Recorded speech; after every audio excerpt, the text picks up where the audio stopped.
বর্তমান সময় আমাদের কলকাতার দিক থেকে একটা মৌলবি আছে, আপনাদের কালিয়াচক উত্তর দিনাজপুরে খুব জলসা করে। ওর নাম হচ্ছে মৌলবি মমতাজুল ইসলাম। আপনারা মোবাইলের মাধ্যমে দেখেছেন। আজকে টোটোতে আস্তে আস্তে একটা ওর আলোচনা দেখতেছিলাম, যে বলছে যে কোন ব্যক্তি যদি এই শবে বরাতের রোজা যদি রাখে তাহলে ও ব্যক্তি যাবে জাহান্নামে। একটু নাউজুবিল্লাহ বলেন। তার মানে যারা শবে বরাতের রোজা করবে সবাই যাবে জাহান্নামে। আপনারা শবে বরাতের রোজা আগে করেছেন না করেননি? যদিও পুরুষেরা কম করে, মায়েরা এই রোজা বেশি করে। শাবানের রোজা, রজবের রোজা, তারপর অন্যান্য যত রোজা হয় ছেলেদের চাইতে মেয়েরা কিন্তু বেশি পালন করে। যদি বাই চান্স গায়ের ইমাম সাহেব মাইকে বলতে যদি ভুলিয়া যায় তোর 12টা বাজিয়ে দেয়। ফরজ রোজা যেমন মন তেমন হোক, নফল রোজার একটু খোঁজ খবর মহিলারা বেশি রাখে, নাকি বলছেন? তো সে বলতেছে যে কোন ব্যক্তি যদি শাবান মাসের এই শবে বরাতকে কেন্দ্র করে রোজা যদি রাখে তাইলে সে যাবে জাহান্নামে। তাহলে এর আগে আপনারা রোজা রেখেছেন, তার মানে আপনাদের নাম জাহান্নামীদের খাতায় লেখা হয়ে গিয়েছে। তার বক্তব্য অনুযায়ী উনি যাবেন জান্নাতে, ওর কথা অনুযায়ী। তাই একটু শুনে নাকি আজি জানে মোহতারাম, পৃথিবীর মধ্যে যদি তার কাটা পাগল জাহেল বেওকুফ মানুষ যদি থাকে তো এর মধ্যে এই মমতাজুল হচ্ছে একটা। কেন? তার কারণ হলো যে একজন ব্যক্তি যখন আলেম হয় তাকে এতটুকু জেনে রাখতে হয় যে কোন জিনিসকে ডাইরেক্টলি হারাম বলা যায় না। কেন? হারামের লিমিট আছে কিন্তু হালালের কোনো লিমিট নাই। হারামের লিমিট আছে, হালালের লিমিট নাই। যেমন আপনাকে বলি, আপনাদের এই গ্রামের নাম হচ্ছে জটমুনসা, নাকি? আপনাদের গ্রামের নাম জটমুনসা। আমার বাড়ি হচ্ছে মুর্শিদাবাদের রানীতলা থানা, আমার গ্রামের নাম হচ্ছে নতুন গ্রাম। এখন চট করে যদি আপনাদের এই হুজুরকে প্রশ্ন করা হয় যে জটমুনসা ছেলে আর নতুন গ্রামের মেয়ে বিবাহ দেওয়া হালাল না হারাম, একটু হাদিস কোরআন থেকে দেখিয়ে দেন তো। তো আপনি কোরআনে 30 পারার যতগুলা হাদিসের কিতাব আছে সব যদি উল্টে ফেলে দেন তো এই জটমুনসার ছেলে আর নতুন গ্রামের মেয়ে বিয়ে করা হালাল, এর দলিল আপনি খুঁজে পাবেন না। তো কি পাবেন? আপনাকে দেখতে হবে যে আল্লাহ রাব্বুল আলামিন যেই সমস্ত মেয়ের সঙ্গে বিবাহ হারাম করে দিয়েছেন তার মধ্যে এই গ্রামের ছেলে আর ওই গ্রামের মেয়ের নাম আছে কি নাই। যদি হারামের লিস্টে থাকে তো হারাম, আর যদি হারামের লিস্টে না থাকে তাহলে নিঃসন্দেহে হালাল। কারণ জেনে রাখতে হবে যে হারামের দলিল হয়, হালালের কোনো দলিল হয় না। তার কারণ হলো একটাই, যে আপনার দার্সে নিজামি যে মাদ্রাসা হয় ওই মাদ্রাসায় একটা কিতাব পড়া হয়, যেটা কোনো মাদ্রাসায় দারজায়ে রাবিয়াতে পড়ানো হয়। সেই কিতাবটির নাম হচ্ছে নুরুল আনওয়ার। যে কিতাবের লেখকের নাম হলো মোল্লা জীবন রহমাতুল্লাহ আলাই। মোল্লা জীবন রহমাতুল্লাহ আলাই কে ছিলেন? মোগল শাসকদের মধ্যে যিনি শ্রেষ্ঠ শাসক এবং যিনাকে বলা হয় জিন্দা পীর, যিনি ছিলেন মুজাদ্দিদ হযরত ঔরঙ্গজেব রহমাতুল্লাহ আলাই, তিনারি উস্তাদের নাম হলো মোল্লা জীবন রহমাতুল্লাহ আলাই। এই মোল্লা জীবন রহমাতুল্লাহ আলাই এই নুরুল আনওয়ার কিতাবের মধ্যে একটা কায়দায়ে কুল্লিয়া লিখেছেন। তিনি বলেন আসলুল আশিয়ায়ে ইবাহাত, অর্থাৎ প্রত্যেকটা জিনিসের আসল জিনিস হচ্ছে মুবাহ অর্থাৎ জায়েজ। সুতরাং জেনে রাখতে হবে কোন জিনিসকে হারাম যদি বলতে হয় তার পিছনে দলিল দিতে হবে, কোন জিনিসকে হারাম যদি বলতে হয় তার পিছনে দলিল পেশ করতে হবে। বিনা দলিলে কোন জিনিসকে হারাম বলা যায় না। এই জন্য কোন ব্যক্তি যদি দাবি করে যে শবে বরাতের রোজা রাখা হারাম, তাহলে সর্বপ্রথম কোরআন থেকে বা হাদিস থেকে তাকে দলিল পেশ করতে হবে যে কোন জায়গাতে আল্লাহ বা আল্লাহর নবী এই শবে বরাতের রোজাকে রাখা হারাম করেছে, বা আল্লাহর রাসূল কোন জায়গাতে হারাম ঘোষণা করেছে। রব্বে কাবার কসম করে করে বলি যে কিয়ামত পর্যন্ত কোরআন থেকে না একটা আয়াত পেশ করতে পারবে, না হাদিস থেকে একটা হাদিস দেখাতে পারবে, বরং জেনে রাখতে হবে এই শাবান চাঁদের 14 এবং 15 তারিখে রোজা রাখার অনুমতি স্বয়ং আমার শাহানশাহে জিবাকার, মদিনাকে তাজদার, আহমদে মুখতার, নবীকে সর্দার, দোনো জাহানের মালিক ও মুখতার স্বয়ং আমার নবী মুস্তাফা দিয়ে গিয়েছেন।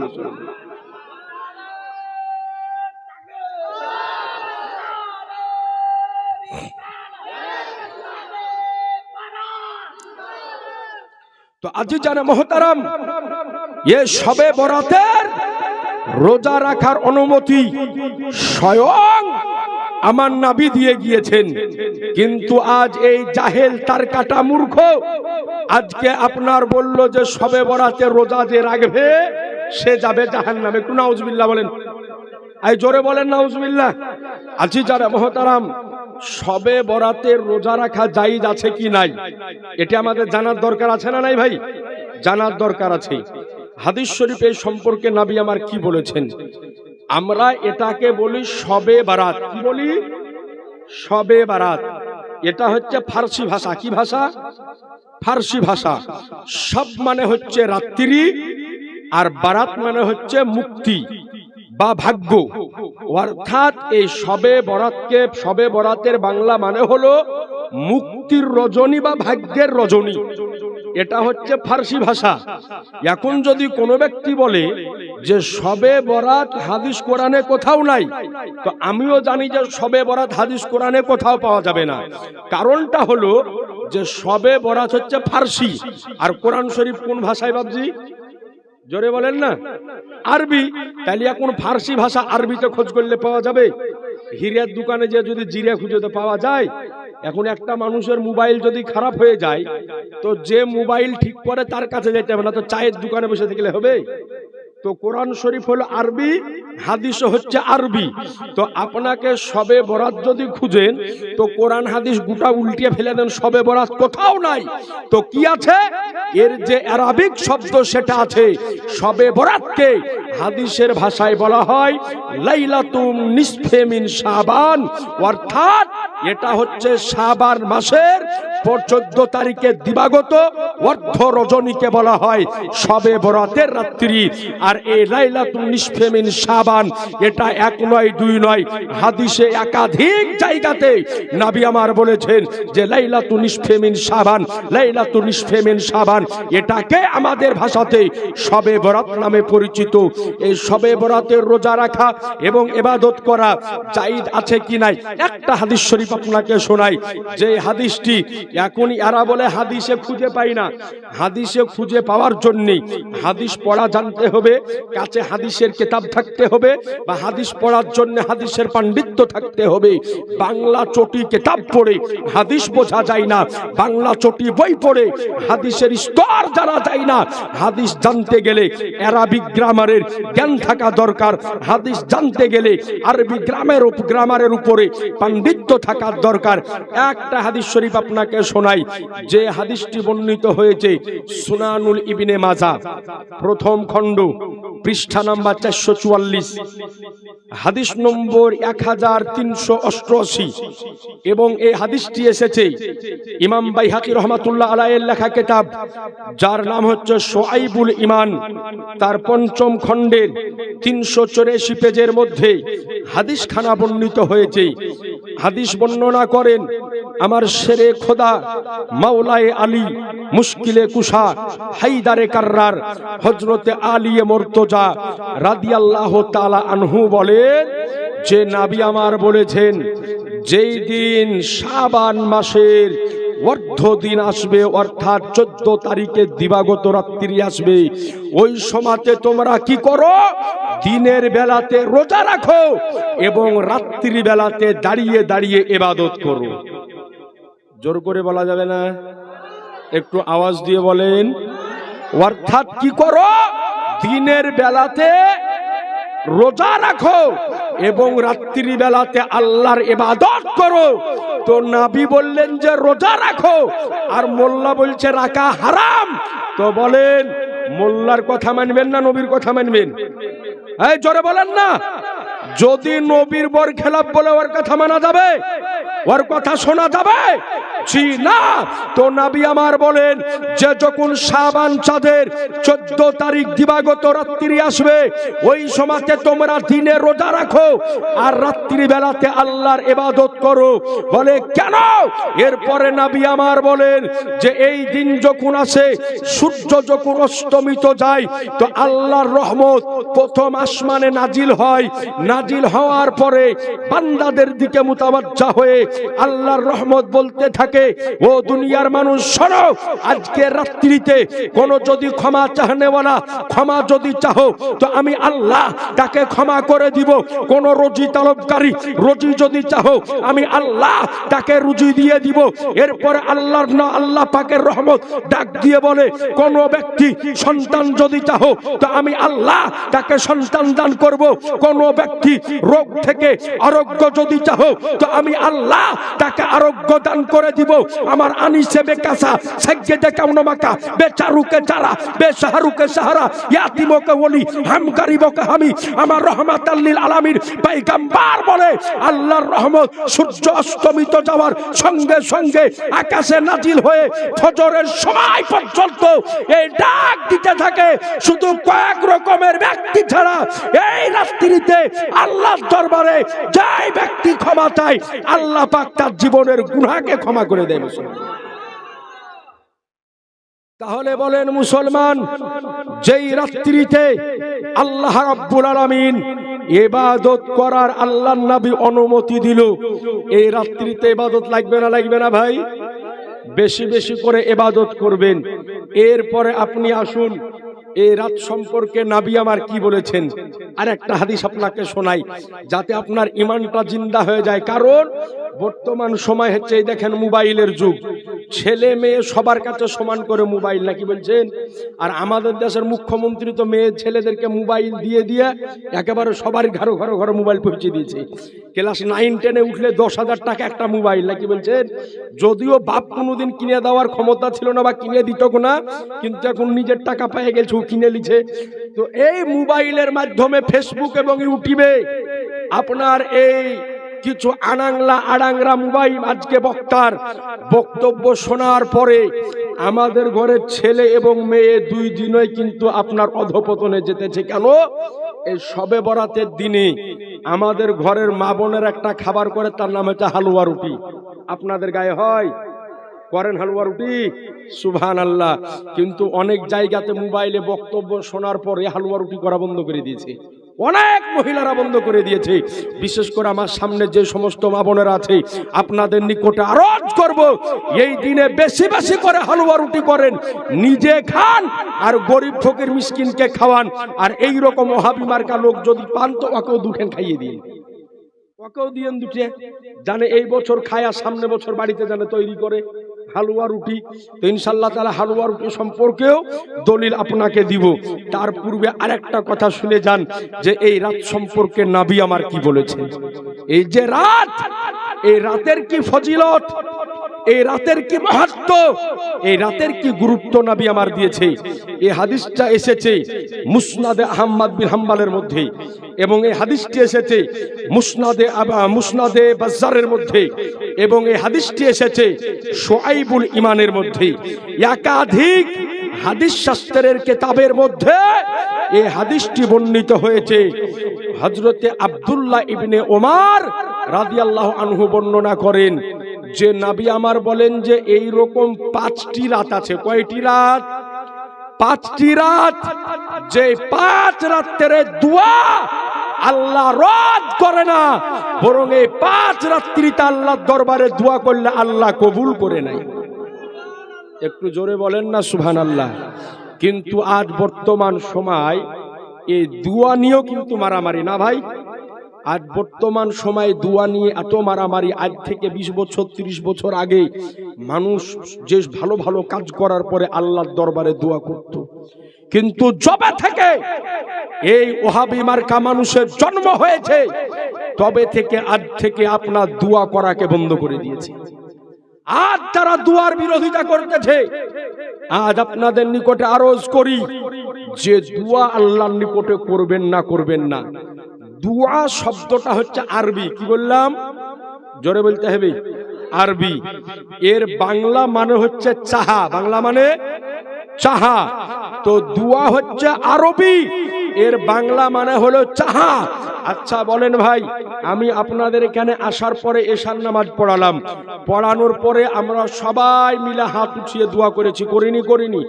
অর্থাৎ দোয়া করেছি, চেয়েছি। কার কাছে চেয়েছি? আমরা অনেক কাজ করি, কাজ করার পরে হাত উঠিয়ে কার কাছে চাই? আল্লাহর কাছে। আমরা আল্লাহর বান্দা, আমাদের মালিক আল্লাহ। তো আমরা আল্লাহর বান্দা, তো আল্লাহর কাছে চাইতে কোনো লজ্জা আছে? কিছু শরম আছে? কোনো হায়া আছে? যত ইচ্ছা আল্লাহর নিকটে চান। যেমন আপনাকে বলি যে ধরুন আপনাদের এখানে একটা চৌরঙ্গি আছে, আমি এমনি দিয়ে ঘুরলাম, এই চৌরঙ্গিতে আপনারা দাঁড়িয়ে আছেন একজন ব্যক্তি এই গ্রামে। তো অনেক সময়তে দেখা যায় যে চৌরঙ্গিতে মোড়ে যদি দাঁড়িয়ে থাকি তো কিন্তু চাহনেওয়ালা আছে, চাইতে আছে যে দুদিন তিন দিন কিছু খাইনি, একটু দেন আমাকে। ধরেন একজন ব্যক্তি এখানে দাঁড়িয়ে আছেন, একজন ব্যক্তি আসার পরে বলছে ভাই দুদিন থেকে কিছু খাইনি, আমাকে দেন না কিছু। তো আপনার পকেটে যদি 5 টাকা থাকে তো বাইর করে দিবেন, লেখা বা 10 টাকা দিবেন। তো ব্যক্তি একটু দূরে গেল, যাওয়ার পর আপনি ওই জায়গাতে দাঁড়িয়ে আছেন, আবার আসার পরে বলছে যে ভাই আমি কিছু খাইনি, দেন না। তো আপনার রাগ হবে, ওই তোকে এখনই দিন না, আবার আসছিস, তার মানে রাগ হবে না? হবে না? তো আবার যদি 2 টাকা থাকে তো দিবেন। আবার কিছুক্ষণ পরে যদি আপনার কাছে চাইতে আসে, তাহলে মেজাজ কিনতে হবে 300-400 রকম হয়ে যাবে। যে কবার চাহে রে, তোকে একবার দিন, 2বার দিন, আবার আসছিস, মানে আপনার মেজাজ গরম হবে না? হবে না? চাহে কতবার পালা কাছ থেকে। তো নিয়ম হলো বান্দার কাছে বারবার যদি চাহা যায় তো বান্দা বেজার হয়ে যায়, আর আল্লাহর কাছে বারবার চাইলে আল্লাহ খুশি হয়ে যায়। এই জন্যে আল্লাহর নিকটে বারবার করে চাইবেন, নামাজের পরে দোয়া করবেন, ইফতারের আগে দোয়া করবেন, মানুষ মারা গেলে দোয়া করবেন, তিজা করে দোয়া করবেন, চাহাররম করে দোয়া করবেন, চালিশমা করে দোয়া করবে, জানাজার পরে দোয়া করবেন, মুর্দা মাটি দিয়ে দোয়া করবেন, আজানের পরে দোয়া করবেন, কোরআন তেলাওয়াতের পরে দোয়া করবেন। এক কথায় আল্লাহর নিকটে যে কোনো ইবাদত করার পরে হাত উঠিয়ে দোয়া করবেন, আর আল্লাহর নিকটে যত দোয়া করবেন আল্লাহ পাক আপনার মাল সম্পদ আল্লাহ তত বাড়িয়ে দিবেন। এই জন্যে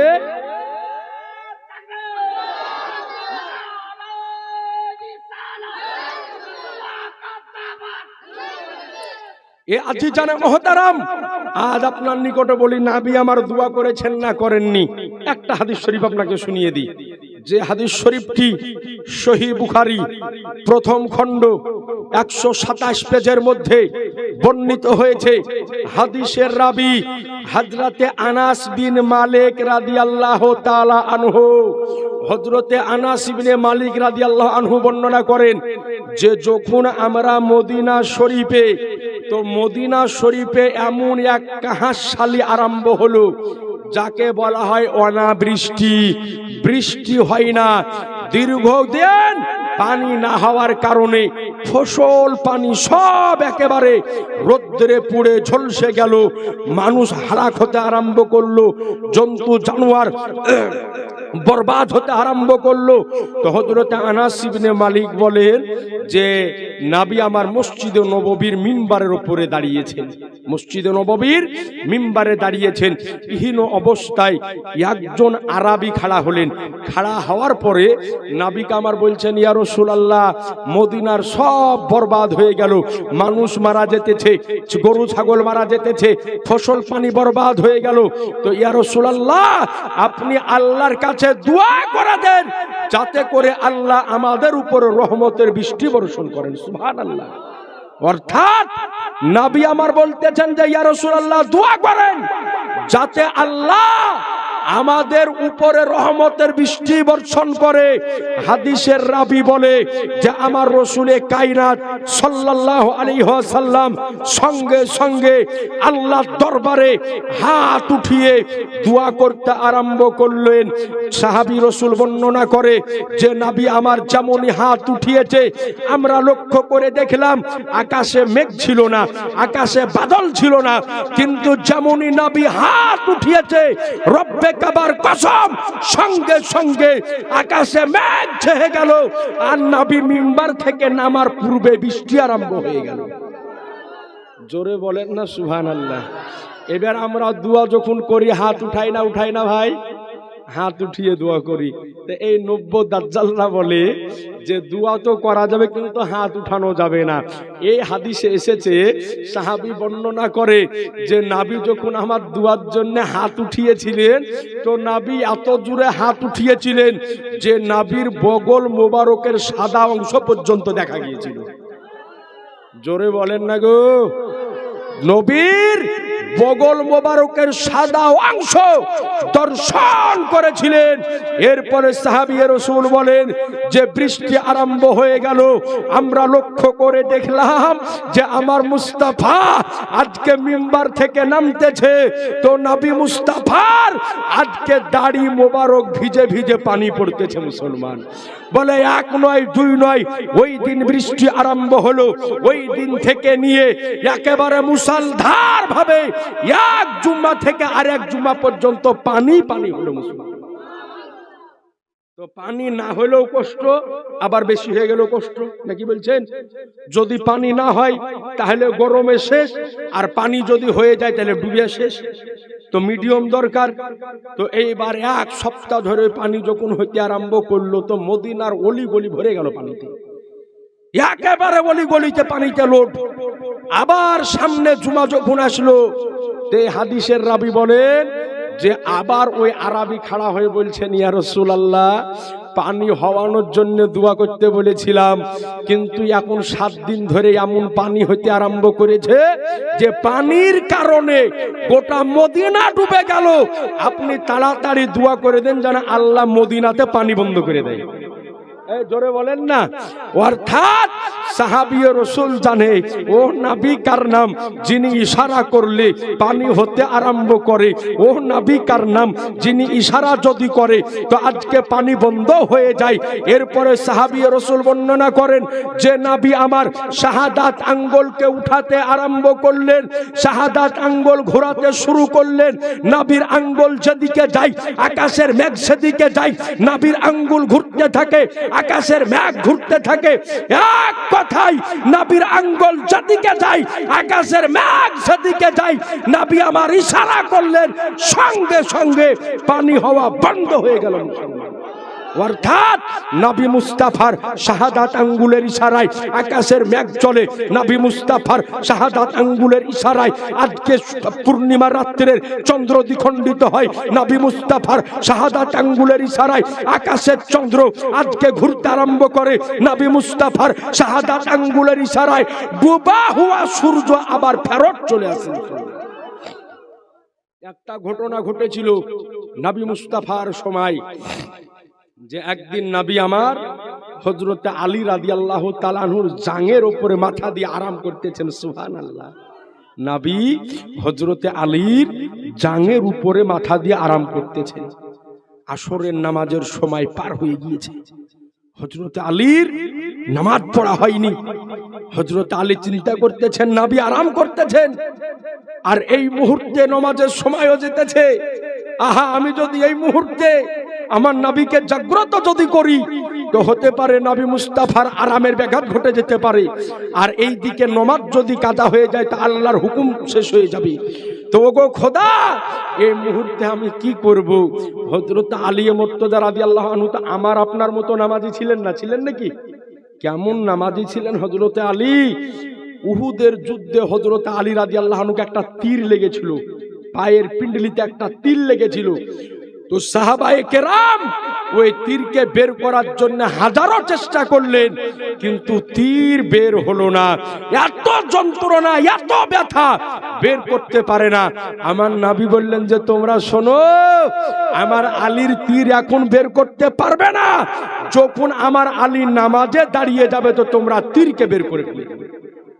অর্থাৎ যখন নামাজে দাঁড়াতেন তো আল্লাহর ধ্যানে মগ্ন হয়ে যেতেন, দুনিয়া থেকে বের হয়ে যেতেন। কি নামাজি ছিলেন তিনারা! যে তীর পায়ে লেগেছে, তীরকে টেনে বের করা হচ্ছে। কিন্তু টের পর্যন্ত পেতেছে না। আর আমরা এমন নামাজি, নামাজে যদি দাঁড়িয়ে যাই আর পায়ে যদি একটা মশা লাগে তোকে এমন থাপ্পড় দিই, এক থাপ্পড়কে কলকাতা পাঠিয়ে দিই, নাকি বলছেন? আমরা হচ্ছে এরকম নামাজি। তো হযরত আলী রাদিয়াল্লাহু আনহু এবার আপনার চিন্তা করছেন যে কি করব, নামাজ আদায়ের জন্য নবীকে ডাকবো না নবীর আরাম করা দেখবো। তো হযরত আলী রাদিয়াল্লাহু আনহু চিন্তা করলেন যে খোদা, যদি নামাজটা কাজা হয়ে যায় তো আদায় করে নিতে পারবো, কিন্তু নবীর মুহাব্বত যদি কাজা হয়ে যায় এটা আদায় করা হবে না। জোরে বলেন না, জোরে বলেন না। অর্থাৎ ইবাদতের কাজা হয়, মুহাব্বতের কাজা হয় না। এজন্য হযরত আলী রাদিয়াল্লাহু আনহু জাঙ্গে মাথা দিয়ে আরাম করতেছেন, আর হযরত আলীর দুই চোখ দিয়ে ঝরঝর করে পানি ঝরে আমার নবীর চেহারায় আনোয়ারের উপরে যেমন এক ফোঁটা পড়েছে, নবীর ঘুম ভেঙে গিয়েছে। নবী আমার উঠার পরে বলে, আলী কি ব্যাপার, কান্না কেন করতেছো? বলে, ইয়া রাসূলুল্লাহ, আসরের নামাজ আদায় করার সময় পাইনি, সূর্য অস্তমিত হয়ে গিয়েছে, নামাজটা কাজা হয়ে গিয়েছে, এই দুঃখে কান্না করতেছি, এই কষ্টে কান্না করতেছি। তো সঙ্গে সঙ্গে আমার শাহানশাহে জিবাকার, মদিনাকে তাজদার, আহমদে মুখতার, নবিয়কে সর্দার, দোনো জাহানের মালিক ও মুখতার আমার রাসূলুল্লাহ ডাক দিয়ে বলে, ও আলী শোনো, তুমি নামাজটা কাজা আদায় করবে না আদায় করে নিবে? তো হযরত আলী বলেন, ইয়া রাসূলুল্লাহ, যদি আদায় করতে পাই তাহলে কাজা কি আর করি? তো নবী আমার বলেন যে, আলী অপেক্ষা করো। সঙ্গে সঙ্গে আমার সরকারে মুস্তাফা, আমার গায়েবের সংবাদদাতা পয়গম্বর, আলিমে মাকানা ওয়া মায়াকুনের খবরদারে বলা পয়গম্বর যেমনই শাহাদাত আঙ্গুলের ইশারা করেছেন, কসম খোদার, সঙ্গে সঙ্গে ডুবা সূর্য আবার উদিত হয়ে গিয়েছে। ডুবা সূর্য উদিত হয়ে গেল, হযরতে আলী নামাজ আদায় করলেন। তো নবীর শাহাদাত আঙ্গুলের ইশারা যখন যেদিকে হয়েছে, সঙ্গে সঙ্গে ওই দিক পরিবর্তন করে দিয়েছে, গাছের দিকে ইশারা করেছে, গাছ নবীর কাছে এসেছে, চন্দ্রের দিকে ইশারা করেছে, চন্দ্র ফেটে দুটুকরা হয়েছে, চাঁদের দিকে ইশারা করেছে, চাঁদ খেলতে আরম্ভ করেছে। তো নবী আমার শাহাদাত আঙ্গুল ঘোরাতেছেন আর আপনার আকাশের মেঘ ঘুরতেছে। তাহলে সুতরাং বোঝা গেল, ও নবী মুস্তাফা, যে নবীর হুকুমত জমিনে চলে, নবীর হুকুমত আকাশে চলে, নবীর হুকুমত পাতালে চলে, নবীর হুকুমত চন্দ্রে চলে, নবীর হুকুমত সূর্যে চলে, নবীর হুকুমত গ্রহে চলে, নবীর হুকুমত নক্ষত্র চলে, নবীর হুকুমত আরশে চলে, নবীর হুকুমত ফারসে চলে, নবীর হুকুমত মানবে চলে, নবীর হুকুমত দানবে চলে, নবীর হুকুমত পশুতে চলে, নবীর হুকুমত পাখিতে চলে, নবীর হুকুমত জিনের উপরে চলে, নবীর হুকুমত ইনসানের উপরে চলে। এক কথায়, আর নবী কার নাম, জিনার হুকুমত স্বয়ং খোদার জান্নাতে চলে। নবীর হুকুমত স্বয়ং খোদার জান্নাতের ভিতরে চলে। এ আজিজানে মুহতারাম, একটু আপনাকে বলি যে ও নবীর কি শান শওকাত আল্লাহ দিয়েছে আমরা জানি। আচ্ছা বলেন তো, জান্নাতে সৃষ্টিকর্তা কে? জোরে বলতে হবে, আল্লাহ। জাহান্নামের সৃষ্টিকর্তা আল্লাহ। আসমান ও জমিনের যা আছে সব কিছু সৃষ্টিকর্তা আল্লাহ, সব কিছুর জাতি মালিক হলো আল্লাহ। কিন্তু আল্লাহ পাক সমস্ত কিছু আমার নবীকে দান করে দিয়েছে মুসলমান। তাই আসমান ও জমিনে যা আছে সমস্ত কিছুর আতাই মালিক হচ্ছে আমার রাসূলুল্লাহ সুবহানাল্লাহ। এমনকি আল্লাহ পাক আমার নবীকে জান্নাতেরও মালিক বানিয়ে দিয়েছে। একটু জোরে বলেন না। একটা হাদিস আপনাকে শোনাই, যে হাদিসটি এসেছে মিশকাত শরীফ প্রথম খণ্ড 84 পেজের মধ্যে, এবং এই হাদিসটি এসেছে মুসলিম শরীফের মধ্যে, এবং এই হাদিসটি এসেছে আবু দাউদের মধ্যে, এবং এই হাদিসটি অন্যান্য একাধিক হাদিস শাস্ত্রের কিতাবের মধ্যে এসেছে, মুসামুল কাবিল তাবারানির মধ্যে এসেছে।